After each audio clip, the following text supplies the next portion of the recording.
Friends, कैसे हैं आप सब लोग। Welcome to all in this video.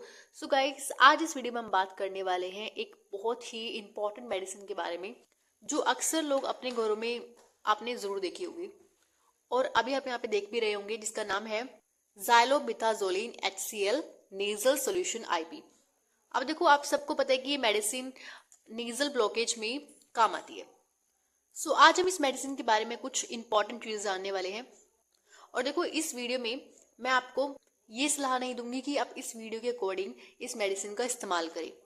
आपको अगर कोई भी प्रॉब्लम है तो अपने डॉक्टर से कंसल्ट कीजिए। उनके अकॉर्डिंग जो जैसे वो आपको सलाह देंगे वैसे ही आपको अपनी ट्रीटमेंट करनी है। ये वीडियो सिर्फ मेडिकल स्टूडेंट्स के लिए है या वो इंडिविजुअल्स जो इसके बारे में नॉलेज गेन करना चाहते हैं। Just for your knowledge, not any kind of suggestion to you. So चलिए शुरू करते हैं। तो इसके बारे में थोड़ा काफ़ी कुछ था, तो मैंने सोचा कि क्यों ना इसको एक प्रेफर नोट्स में ही मतलब पूरा आपको समझाया जाए। तो देखो, यहाँ पे अगर हम इसकी सबसे पहले यूजेस की बात करते हैं तो आप सबको पता है कि नेजल कंजेशन में इसका इस्तेमाल किया जाता है, जो किसी भी एलर्जी के थ्रू या कॉमन कोल्ड या सैनिटाइजर आपको पता है, ठीक है। तो इसका इसका इस्तेमाल तो सबको पता है, लेकिन अब यहाँ पे कुछ इंपॉर्टेंट चीज़ें भी हैं। देखो, ये फास्ट एक्टिंग डीकंजेशन, यानी अगर आप इसको ले रहे हो ये विद इन मिनट्स में काम कर देती है, ठीक है। अगर हम इसके मैकेनिज्म ऑफ एक्शन की बात करें तो ये नैरो ब्लड, ये क्या करती है, जो ब्लड वेसल्स होती है उसको नैरो कर देती है, जिस वजह से नेजल में जो नेजल जो पैसेज होता है जहां से हम सांस लेते हैं उसमें जो स्वेलिंग और इन्फ्लेमेशन हो रखी है वो रिड्यूस हो जाती है, ठीक है। अब देखो यहाँ पे कैसे काम करती है। बेसिकली ये मेडिसिन जब आप इसको नोज में डालते हो, ड्रॉप वाइज एडमिनिस्ट्रेट करते हो, तो एक्ट करती है वो ना नेजल म्यूकोजा अल्फा रिसेप्टर पे। हमारे नोज में अल्फा रिसेप्टर्स होते हैं। बेसिकली कहाँ होते हैं, नेजल म्यूकोजा अल्फा रिसेप्टर्स पे ही जाके एक्ट करती है।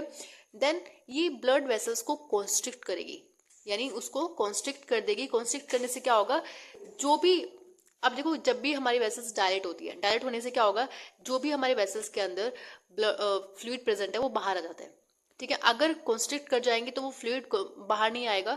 तो इस वजह से हम क्या करना है कि उसको कॉन्स्ट्रिक्ट करना है, वेसल्स को कॉन्स्ट्रिक्ट करना है, ताकि हमारे जो स्वेलिंग और इन्फ्लेमेशन, जो ब्लॉकेज किसी भी तरह की हो रखी है वो खत्म हो जाएगी। और इम्प्रूव करता है नेजल एयर फ्लो को, ठीक है। सांस लेने में ये बहुत ज़्यादा हेल्प करता है।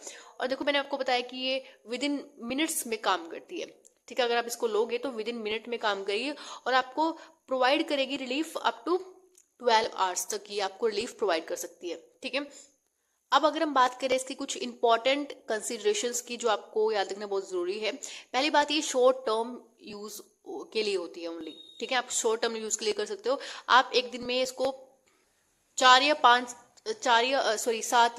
या 7 बार से ज्यादा ना ले, ठीक है। तो do not use for more than 5 to 7 consecutive days, यानी अगर आप इसको 5 6 बार अगर आप ले रहे हो तो उसको आपको ऐसे नहीं लेना है, ठीक है।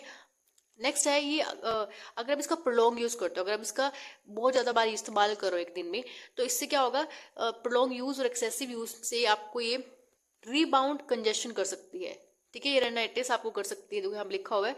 उसके बाद यहाँ पे ये दोबारा से लिखा हुआ है यहाँ पे कि इसका उल्टा ही असर हो जाएगा, ये कंजेशन कर देगी। अगर आप इसका ज्यादा बार इस्तेमाल करोगे तो दोबारा से कंजेशन कर देगी, यानी उल्टे ही असर आपको दिखाएगी। अब यहाँ पे बात करते हैं चिल्ड्रंस की। देखो, घरों में अक्सर क्या होता है, सेम दवा हम एडल्ट में भी दे देते हैं और चिल्ड्रंस में भी दे देते हैं, ठीक है। बट ऐसा नहीं करना चाहिए जब तक आपको डॉक्टर ना बोले, सलाह ना दे। कई मेडिसिन में होता है ये सब चीजें, लेकिन कहीं इसमें, अब अगर हम चिल्ड्रन केस में यहाँ पे अगर हम बात करते हैं तो यहाँ पे 0.05 कंसेंट्रेशन ये चिल्ड्रंस के लिए है ओवर 6 ईयर्स। अब 6 ईयर से जो नीचे बच्चे होते हैं उनमें नहीं देना है, ठीक है। अब देखो, उसमें ये मना किया गया है। देखो लिखा हुआ है यहाँ पे, it is not for children under 6, जो 6 साल से कम है उसमें ये नहीं देना है। इन्फेंट्स हो गए और जैसे स्लाइन ड्रॉप आर ज़्यादा सेफ होती है। इसका अल्टरनेट है, अगर आप स्लाइन ड्रॉप दे रहे हो बच्चों को जो 6 साल से छोटे हैं तो वो ज़्यादा बेनिफिशियल देती है।